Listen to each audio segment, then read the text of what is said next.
E aí, galera, tudo bom? Meu nome é Tiago, sou professor de Química e hoje eu preparei um resumo massa para vocês sobre a história da química orgânica. Tem foto, tem data, tem um monte de coisa, tá massa. Acompanha aí comigo. Vamos lá, gente. Ó, a história da química orgânica. Tá lindo essa aula, tá maravilhosa. Antes de começar, vai lá no meu Instagram, @tiagomito, e segue. Vai lá também no YouTube, a página é Química Resumida com Tiago Andrade. Curte, segue, compartilha esse vídeo com os amigos de vocês, tá bom? Ó, é história, tá, gente? Então, a gente vai contar uma história. Mas é simples e eu vou passar para vocês os personagens principais, que são aqueles personagens que de fato mudaram a história da química orgânica, tá? Então começa lá atrás, no século XVIII, no ano de 1777, com esse químico que a gente conhece mais como Bergman, que foi o cara que propôs a divisão da química.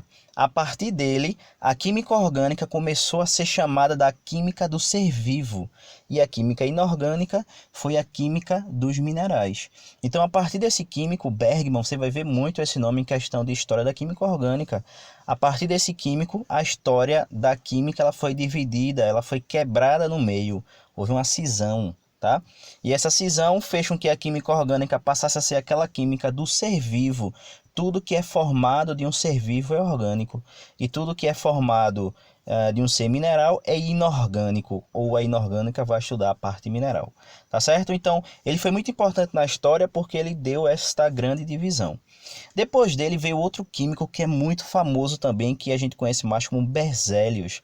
Tá, pessoal? Lá no ano de 1815, Berzelius foi o cara que pela primeira vez conseguiu isolar os elementos como silício, zircônio e titânio, tá? Só que a Berzelius é dada uma das teorias principais que norteou a química orgânica por um tempo, que é a teoria da força vital. E o que é a força vital? É que somente os seres vivos são capazes de produzir compostos orgânicos. Tá? Então tinha aquela ideia de que os compostos orgânicos vinham dos seres vivos e só podia ser formado um composto orgânico se viesse a partir dele. Por quê? Porque vinha a partir da força vital, vinha a partir da força de um ser vivo, ok? Então essa teoria ficou conhecida como a teoria da força vital, onde somente os seres vivos são capazes de produzir compostos orgânicos. Com o passar da história veio outro químico famoso, que a gente conhece como Wöhler, ou Friedrich Wöhler. Gente, a partir desse cara foi que a química orgânica começou a tomar um novo rumo. Por quê? Porque em 1828, acidentalmente, ele estava lá no laboratório testando, de repente ele aqueceu uma substância que foi o cianato de amônio. O que foi que aconteceu? Opa, deu um negócio diferente aí, deu um composto orgânico. Então, ele foi o primeiro cara que conseguiu isolar um elemento vivo fora de um ser vivo. Ou seja, se durante toda a história eu entendo que a química orgânica é aquela química que estuda somente o ser vivo, e um cara chega e consegue fazer um elemento que é produzido num ser vivo em laboratório. Opa, um elemento sintético, mas de um ser vivo. Então, gente, esse cara foi o que deu a norte, um novo norte à química orgânica.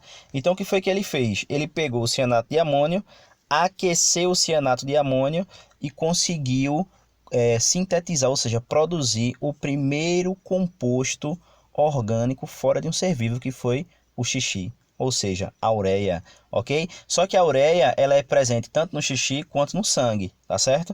Então, ó, grave esse nome, Friedrich Wöhler, que sempre cai em prova também. Em 1828, ele conseguiu isolar o primeiro elemento orgânico em um laboratório, ou seja, ele conseguiu pegar um elemento inorgânico, mineral, e pegou e transformou esse elemento mineral em um elemento orgânico. Gente, veja as inúmeras possibilidades que a gente poderia ter a partir de agora na história da química. Porque até então acreditava-se que o orgânico era só o ser vivo, mas Wöhler mudou a história. A partir de agora o orgânico é dentro do ser vivo e fora também. Depois veio um químico que ele é pouco conhecido, com o nome de Marcelin Pierre Eugène Berthelot. Olha que nome maravilhoso. Em 1866, esse químico ele conseguiu polimerizar o benzeno e transformou em várias cadeias de acetileno. Ou seja, gente, o que quer dizer polimerizar? Poli vem de várias e mero partes, então várias partes. Ele transformou o benzeno em várias partes de uma cadeia menor e no final transforma numa cadeia maior, tá? Várias partes de acetileno.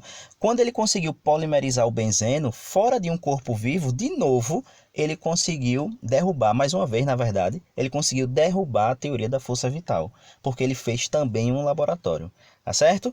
E um dos químicos também que é muito importante na atualidade, por quê? Porque foi a partir dele, de Kekulé, tá? Que nós temos essa teoria atual, que é a química do carbono. Então, Kekulé, vendo tudo isso, ele propôs a definição de química orgânica que a gente entende até hoje, que é estudar a composição e as propriedades dos compostos que apresentam carbono, tá? Ou seja, a química orgânica hoje é a química do carbono, vai estudar tudo que tem o carbono, suas propriedades, cadeias e etc.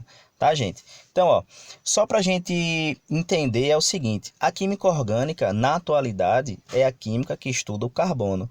Porém, existem algumas exceções, tá?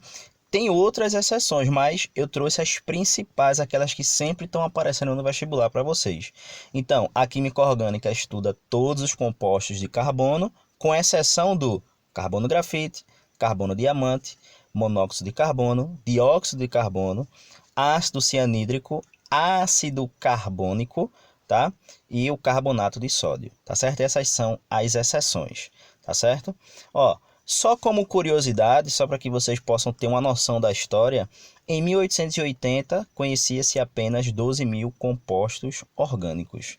Em 1910, o número já era 150.000. Já em 1940, pulou para 500.000 compostos orgânicos e atualmente está acima de 16 milhões de compostos orgânicos. Gente, isso tudo só foi possível por conta da evolução da história, por conta desses estudos que aconteceram na química orgânica, tá? E os compostos orgânicos estão presentes muito no nosso dia a dia. O carbono ele está presente em tudo, na verdade, praticamente não, em tudo, inclusive no nosso corpo humano. Estima-se que nosso corpo humano tem cerca de 20% de carbono, tá certo, gente? Então, espero que vocês tenham gostado. Um beijo do mito. Fui!